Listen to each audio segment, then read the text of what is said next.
Hoy tenemos a un invitado que creo que ya nos está escuchando, que quería presentaros. Supongo que algunos lo conoceréis ya. Él es Ramón Espinar, politólogo, activista, antiguo miembro de Podemos. Y no sé si puedo saludarle ya, compañeros, pero hace poco... Yo, yo estoy, aquí estás, Ramón, ya te escuchamos, alto y claro. Bueno, déjame presentarte, ¿cómo estás? pues estoy muy bien, tío, porque estoy muy contento de estar con vosotros. Soy muy seguidor de Panenka, soy seguidor del Brazalete, o sea, os sigo mucho. A Ignacio le leo mucho y lo sabe. Y estoy muy contento de que Gracias. me hayáis invitado. Además, me han dicho que vengo de cuota, ¿no? Que hacía falta algún tío hablando del Mundial. No, lo que nos gusta mucho, Ramón, y lo ha medio deslizado el propio Nacho al arrancar el programa, son las contradicciones. Creo que hay que aprender a vivir con ellas y no tenerle miedo. Y yo quiero empezar ya de forma muy frontal contigo. Tú eres un tío de izquierdas, has tuiteado, de hecho, hace poco, no sé si lo podemos ver, un tuit en el que hablabas de cómo, insinuabas, mejor dicho, ¿no? De cómo la derecha se estaba un poco apropiando del fenómeno cultural del fútbol, ¿no? Y decías algo así como que la izquierda española no solo vive de espaldas al fenómeno, sino que tiene que disociarse intelectualmente para poder seguirlo. ¿Cómo estás siguiendo, cómo estás viviendo tú un mundial como el que estamos viviendo? Bueno, primero, o sea, desde la perspectiva del futbolero disociado de los valores de izquierda, estoy flipando. Me está pareciendo, creo que es el mundial más bonito que he visto. Y solo llevamos 2 jornadas. O sea, me está pareciendo también hay un factor que ayuda. Es el primer mundial de mis hijos. Es el primer mundial del que Mm. se enteran. Entonces, esta cosa fantástica que tiene tener hijos pequeños de redescubrir a través de sus ojos lo que tú ya descubriste. Claro, mi primer mundial es Estados Unidos del 94.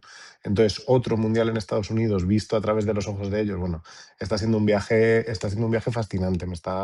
Me lo estoy pasando muy bien y además es que han aparecido todos, ¿no? O sea, falta Ibrahimovic que salga y meta un gol, porque es que claro, han aparecido todos los mitos de por lo menos de los últimos 15 años. Falta eso, Ibrahimovic y Toni Kroos, el resto están todos. Entonces, está siendo una pasada. Lo que yo trataba de plantear el otro día, tampoco te creas que lo tenía tan reflexionado, fue una idea que tiré a vuela pluma. Mira, la tiré, voy a contar por qué. La tiré porque el principal diario que yo consumo todos los días y que yo leo todos los días cuando abro el internet, yo leo El País por tradición y el diario.es desde hace muchos años. Tío, el diario.es no hace seguimiento del Mundial y lo único que ha hecho sobre el Mundial es una serie en la que periodistas y escritores, uno al día, escriben sobre cómo se relacionan con el Mundial, pero casi como como hace 10 años uno contaba que iba a terapia. O sea, como una cosa, hostia, voy a terapia, ¿no? Y tal, y pues sí, me gusta el fútbol y estoy viviendo esto del Mundial y tal.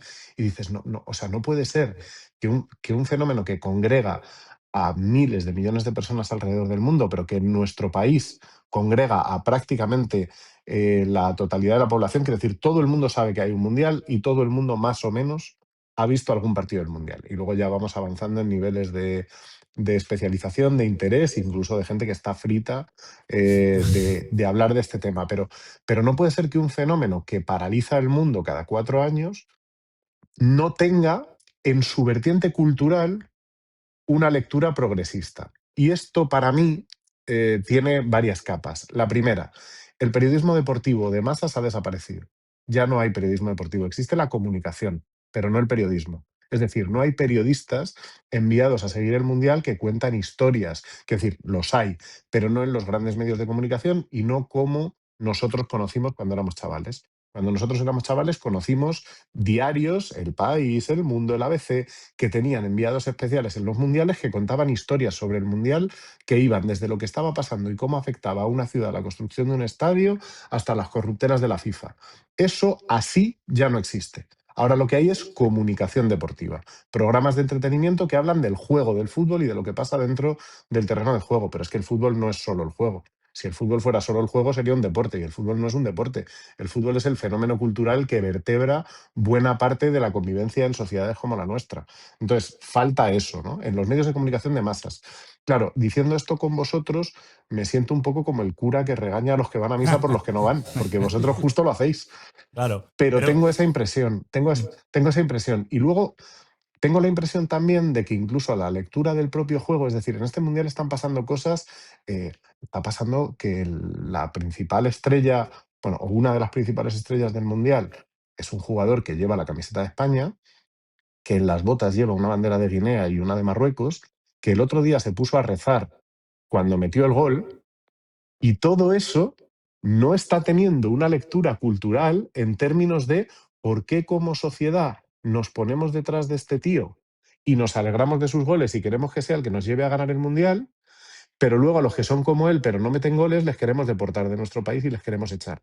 Necesitamos esa reflexión. O sea, necesitamos conectar esos puntos. Y para conectar esos puntos necesitamos medios de comunicación. Y yo no paro de ver emerger herramientas de comunicación muy fresquitas y muy atractivas que tienen una lectura del fútbol que es prácticamente fascista, prácticamente de extrema derecha. Cada vez hay más.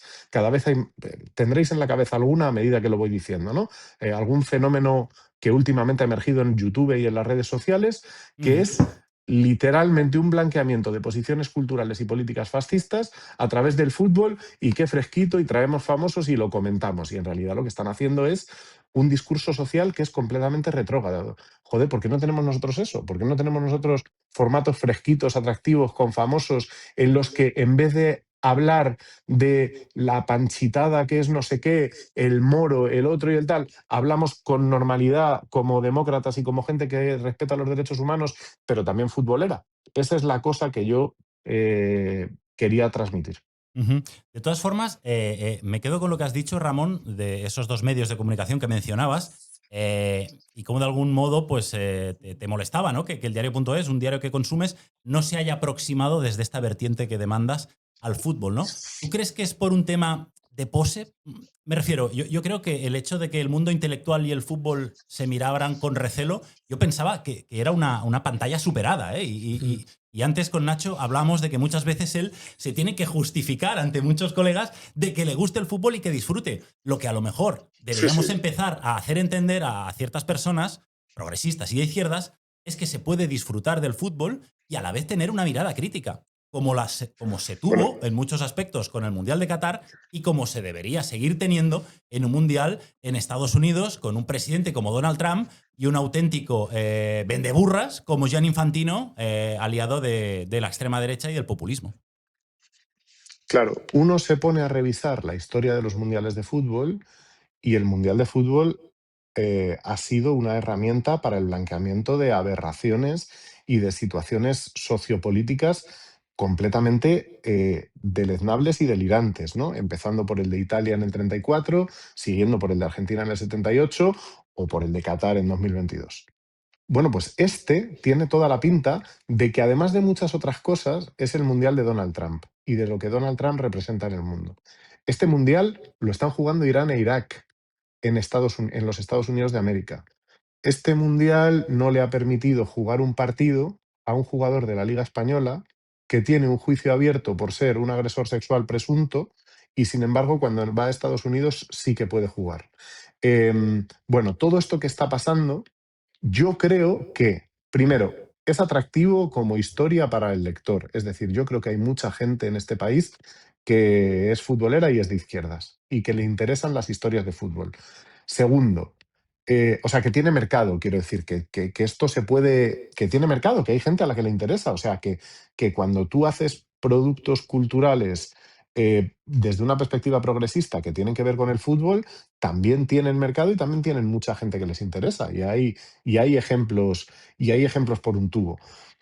Bueno, pues yo creo que en eso necesitamos una cierta puesta de pilas, porque es que al final tengo la sensación de que en muchos ámbitos de lo cultural hay un repliegue absoluto y una incomparecencia. Y tú decías antes, es por pose. Pues no sé por qué es. Yo en el caso del diario.es no solo lo leo, es que escribo ahí desde hace 1000 años. O sea, escribo muy poco, pero cuando escribo, escribo en el diario.es. Y es un diario con el que tengo una relación, vamos, desde su fundación. O sea, que no es solo que soy lector, es que tengo una relación con la gente que lo hace y no entiendo por qué esa renuncia, porque mucha de la gente que lo dirige son futboleros. Creo que el director no, pero mucha de la gente que lo hace son futboleros y sin embargo no tienen sección de deportes y renuncian, digamos, a esta parte de contar la dimensión que hace al fútbol fútbol, que no es el juego de 11 para 11 a ver quién mete más goles, sino que es la dimensión de comunidades que a través del juego se enfrentan y ponen en juego quiénes son y construyen su identidad a través de todo el folclore y toda la idiosincrasia que rodea al fútbol, ¿no? Esto es básicamente lo que hace que el fútbol sea el deporte que mueve lo que mueve en el mundo. Y a mí me parece tremendo que buena parte de la izquierda a eso lo único que tenga que oponerle es una cierta cara de hastío cuando le hablas de fútbol. Yo creo que el fútbol es tan fenómeno cultural como el último, no, iba a decir como el último premio Planeta, no, es mucho más fenómeno cultural que el último premio Planeta. Es decir, es un fenómeno cultural que mueve las placas tectónicas de cómo se perciben las cosas. Y yo ahora lo veo, ya os decía antes, yo tengo 2 hijos, el mayor va a cumplir 8 y la peque tiene 6. El mayor, que ya está como más conectado al mainstream futbolero, a pesar de que su principal socialización futbolera es el Estadio de Vallecas, pero ya está conectado al mainstream, ya maneja cromos, ya sabe cómo va lo del FIFA, como tal, como... Bueno, lo que habla con sus amigos y trae a casa son horrores. Horrores, apuestas, juegos de pay to win, vídeos, se ven en los móviles vídeos de celebraciones, no de goles, de celebraciones de goles. Es decir, todo ese circo súper atractivo para ellos porque está montado para que lo sea, que rodea al juego y la otra parte yo no sé si se la estamos ofreciendo, porque ya te digo, tiene demanda. Es decir, yo a mis hijos les llevo al estadio y lo gozan, ¿eh? Y lo gozan. O sea, esto de, no, la atención de los chavales ahora no aguanta 90 minutos. Una mierda. Lleva a tu hijo al estadio a ver el fútbol. Lleva a tu hija. Yo tengo una hija de 6 años que no tiene, digamos, ninguna de las características que se suelen asociar al chaval futbolero, ¿no? Es chica, se comporta como chica, juega a cosas de chica, se viste como chica y los domingos, hostia, perdón, he dado así un golpe enfático y casi me cargo esto, perdonad. Y los domingos se pone la camiseta del Rayo, se toma un pincho moruno en los soportales, anima al Rayo y le flipa y le vuelve loca, se lo pasa que te cagas en el estadio, le encanta, se sabe los cánticos. Bueno, pues claro, esa parte tenemos que poder transmitirla no solo en pequeñas porciones, no solo en productos, digamos, para minorías, sino en forma de ofrecer una alternativa de masas a cómo vivir el fútbol de una forma que no esté tan mercantilizada, porque se puede ganar dinero, no hay problema. Esto es una cosa que yo a Ignacio y a otra gente se la he leído muchas veces sobre el Rayo y sobre Presa, que el problema de Presa no es solo que quiera mercantilizar, es que es idiota, es que no sabe cómo hacerlo. Es decir, que el Rayo podría ser una fábrica, en todo el mundo de referencia identitaria de fútbol popular, obrero y de izquierdas, pero como odia lo popular, odia a los obreros y el fútbol no sé si también, pues nada, ¿no? Entonces, todo ese campo de lo cultural asociado al fútbol está muy abandonado en el terreno de las masas y no sé por qué no sé por qué ni en qué momento hemos decidido pasar de grandes intelectuales de la izquierda española como Vázquez Montalbán escribiendo sobre fútbol, no solo siendo futbolero, sino escribiendo sobre fútbol, a que ahora lo tenemos que llevar eso como las almorranas en silencio. Y la verdad es que has ido a apuntar un nombre porque además Vázquez Montalbán, de ideas comunistas, en su época probablemente pues sí tendría que luchar, ¿no? El defender que era un fan acérrimo del fútbol y de su Fútbol Club Barcelona. Pero claro, luego escribía como Los Ángeles y realmente hay una conexión emocional entre la literatura y el Barça gracias a figuras como él. Y sin embargo, ahora que pensaba que esa pantalla ya se había superado, nos encontramos con que muchas veces la izquierda renuncia a capitalizar el poder del fútbol para contar historias. Para mí, el caso que comentabas de Lamine Yamal es bastante evidente. ¿por qué no se utilizó esa celebración para normalizarla? Para hablar de lo importante que es en términos de integración, en términos de multiculturalidad, de convivencia, de tolerancia, que alguien de fe musulmana esté defendiendo y sea la máxima estrella de España. Porque si no lo haces, lo Perdona, hará la derecha. yo he visto, es que yo he visto el contrario, es decir, yo he visto el tuit con la foto de Cucurella santiguándose y la de Lamine orando postrado, no sé cómo se llama ese rezo, Sí, pero es una bueno. oración Y he islámica. visto, sí, bueno, sé que es una oración islámica, pero que no sé cómo se llama el gesto, no sé Ah, cómo se no. llama esa ablución, no sé cómo se llama, pero bueno, Cucurella santiguándose y Lamine haciendo esto, y he visto el tuit de las dos fotos y el fascista diciendo con quién te quedas, ¿no? ¿Quién Claro. representa de verdad a España? Claro, es un fascista, indigna, te enfada, no sé qué, pero está haciendo su trabajo político, intelectual y cultural. Está haciendo su trabajo gramsciano. Los que no lo estamos haciendo somos nosotros, que no estamos explicando que el tipo que te va a meter los goles y el tipo que te ha desatascado el partido contra Arabia Saudita para poder pasar tranquilo a la segunda fase y que ha puesto a todo el país delante del televisor, pues es de religión islámica y tiene el origen que tiene.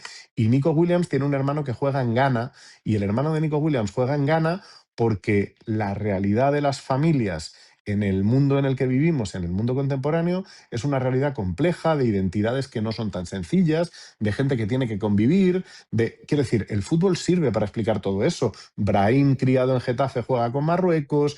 O sea, digamos, toda esta complejidad se puede y se debe explicar como parte de la convivencia y como parte de una sociedad que tiene que integrarlo. Si no lo haces, se metaboliza como conflicto. Se metaboliza como conflicto. Y ahí sí hay una parte de la prensa más recalcitrante de Madrid diciendo Brahim traidor, se va con Marruecos, no sé qué, no sé cuántos, Lamine Yamal, el gol no te lo celebramos porque vamos con España, pero tú no representas, ta, ta, ta, ta, ta, ta. O sea, todo ese discurso ellos lo hacen, ¿eh? Ellos hacen su trabajo todos los días y son una pisonadora. ¿Y por qué nosotros no estamos generando ese tipo de espacio futbolero, de masas, amable, divertido, que también entre fresquito, que comente los goles, que comente, quiero decir que yo no me resigno a comentar solo el fútbol popular, yo quiero comentar los goles de Haaland con mis valores. Uh-huh. Nacho, no sé si querías comentarle Sí, algo a Ramón. hay un montón de cosas. ¿Qué tal, Ramón?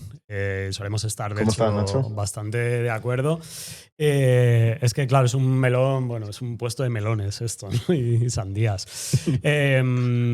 Claro, el fútbol es cultura, o sea, lo ha dicho Ramón y creo que, bueno, aquí lo tenemos bastante claro y la gente que nos ve también, pero, ostras, yo lo pensaba por concretar con el Mundial. El Mundial es algo. O sea, siempre se dice, el fútbol no es cultura, ¿no? El fútbol es aparte. El fútbol es un deporte, un juego, en el mejor de los casos, una industria. Vale, es todo eso. El fútbol es un juego, es un deporte y es una industria. Pero dentro de eso es cultura. El mundial, ostras, y aquí me voy a poner pedante y me da igual, pero tenemos que defender esta trinchera. El mundial es una novela, una película y un concierto a la vez. Sé que esto es muy cursi y que habrá gente que odie el fútbol y que me diga, ¿dónde vas? Bueno, yo lo siento así. Y el mundial, cada 4 años, el primer mundial, hemos hablado aquí hace un momento cada uno del primer mundial que vio, eso se te queda. A los peques de Ramón, a vuestros peques, se les está quedando este mundial como el primero, que como él decía, es el mundial de Trump. Bueno, pues hay que, como también ha explicado Galder Reguera en alguna ocasión o con el mundial de Qatar, pues ver el mundial con tus hijos y explicar ciertos contextos sociales, pues también es una manera de no solo de acompañar el fútbol, sino de una crianza responsable, etcétera. Es decir, hay mogollón de vías y mogollón de aristas. Luego también con el fútbol en este país con respecto a la izquierda o al progresismo, yo a veces me da por pensar qué peso ha tenido 40 años de dictadura a nivel sociológico en la que hemos tenido una dictadura que se intentó apropiar del fútbol. No es que al franquismo le gustase mucho el fútbol, ni siquiera al Real Madrid, porque bueno, ahí está la hemeroteca.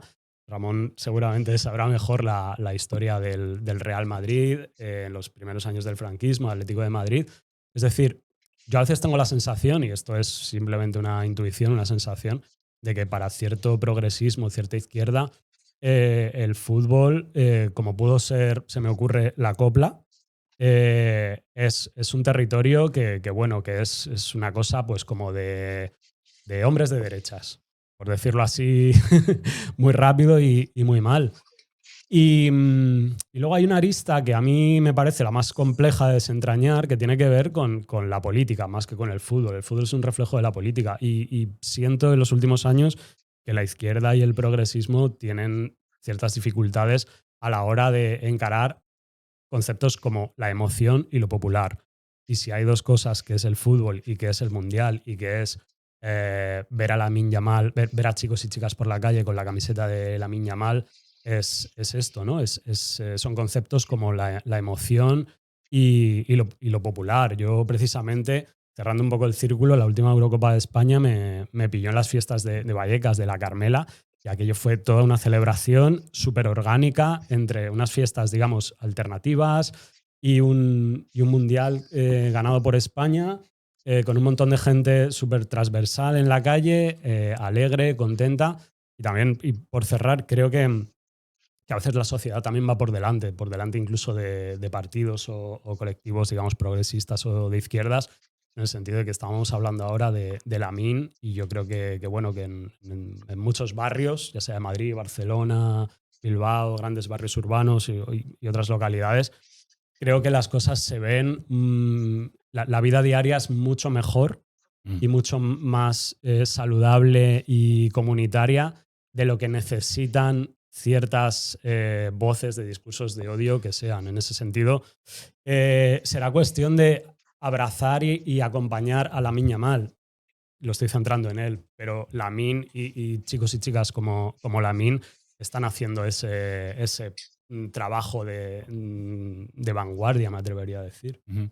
Hombre, lo que está claro es que ese musulmán el que no vote que escuchamos en Cornellà al Prat en ese amistoso previo al Mundial no es la norma, ni lo general, pero es una alarma. Sí. Que conviene saber apagar y poder hablar de ella. Sí, lo que no puedes hacer es decir, bueno, es una anécdota más. No, tú tienes que saber detectar y neutralizarla a tiempo, porque si no, lo sabrán capitalizar e instrumentalizar los otros. Hablábamos antes, Nacho, de cómo Bolsonaro, de la Espriella ahora en Colombia, la extrema derecha en España, cómo se abrazan y se ponen la camiseta de la selección nacional y hacen sus discursos y politizan el fútbol, y luego es la izquierda la que prefiere lavarse las manos y decir, este no es mi territorio, ¿no? Bueno, convendría que lo fuera también. Es que el fútbol es el fenómeno de cultura popular más importante del siglo XX, del siglo XXI, y la derecha se ha apropiado de él.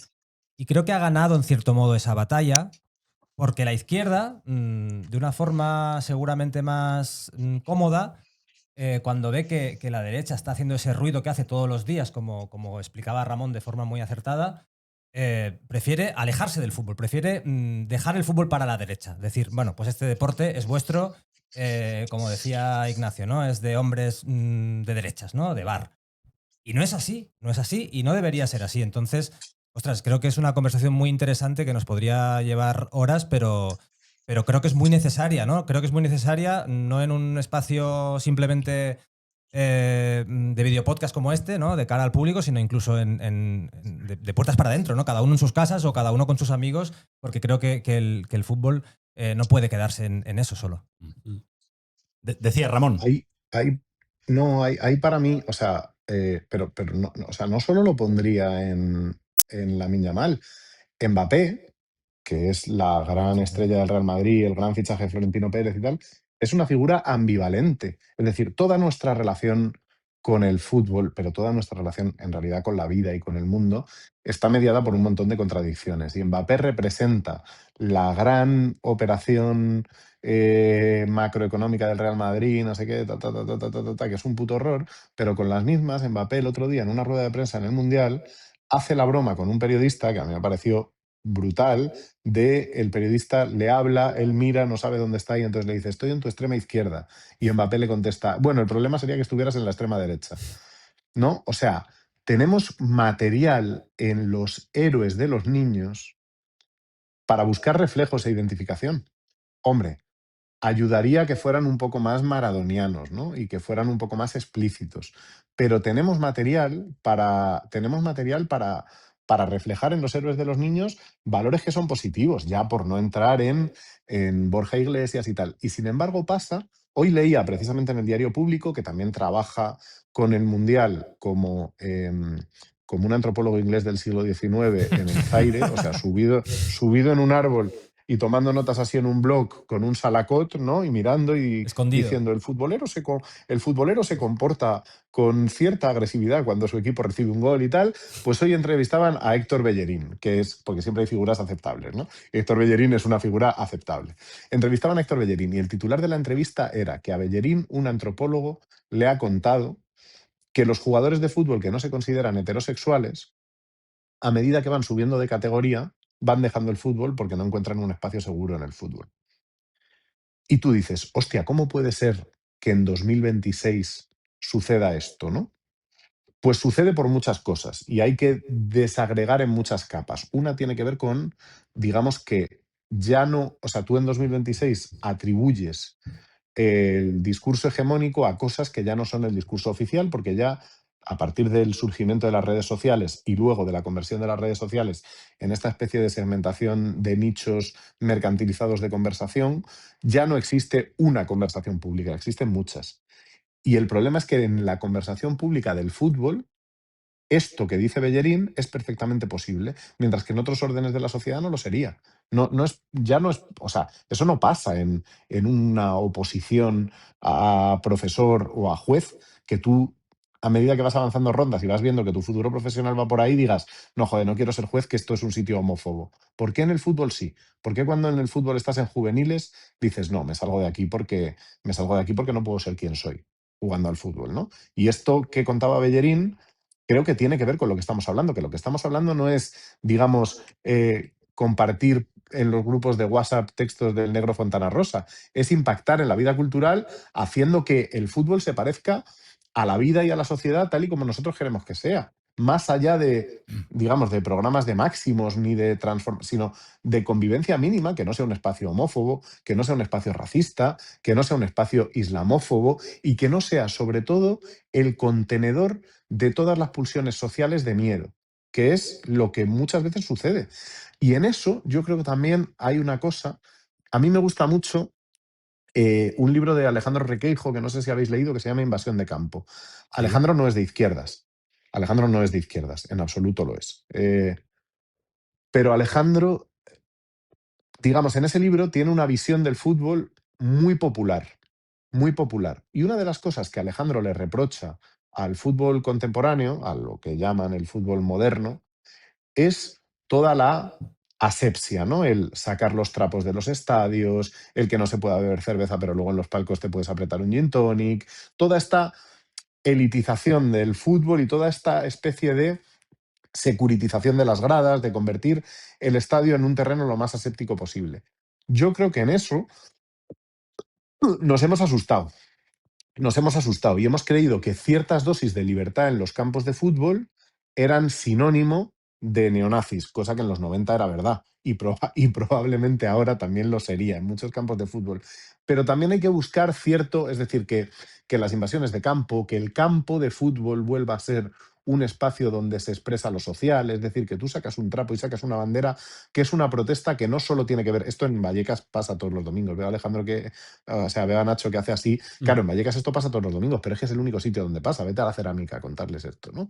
Vete a Getafe a contarles esto, ¿no? Que sea un sitio donde se pueda expresar un poco, pues un poco el rollo de los anfiteatros romanos, del circo romano, es decir, la plaza pública y la arena cuando se reúne y cuando se convierte en un contexto popular, ahí el pueblo se expresa, que es exactamente lo que estadios como el del Real Madrid le han amputado al fútbol. Si habéis ido al Bernabéu nuevo, habéis ido desde que han hecho el Orinal.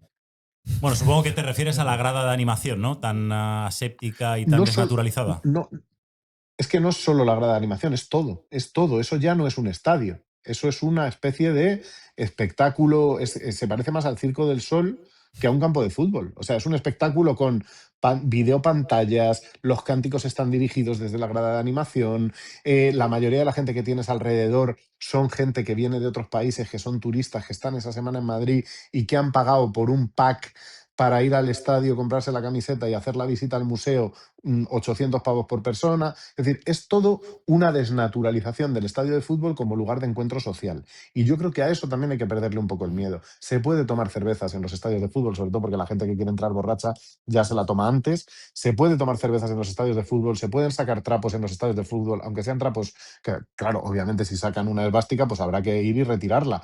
Pero se pueden sacar trapos, se puede convertir, el estadio de fútbol se debe convertir en un lugar de conversación, porque cuando la conversación social se produce en una arena pública y no está mediada por tecnoligarcas, por gente que posee el lugar donde la conversación se da, esa conversación pública, aunque exprese opiniones de derecha, ya está siendo popular. Y eso siempre es bueno, en mi opinión.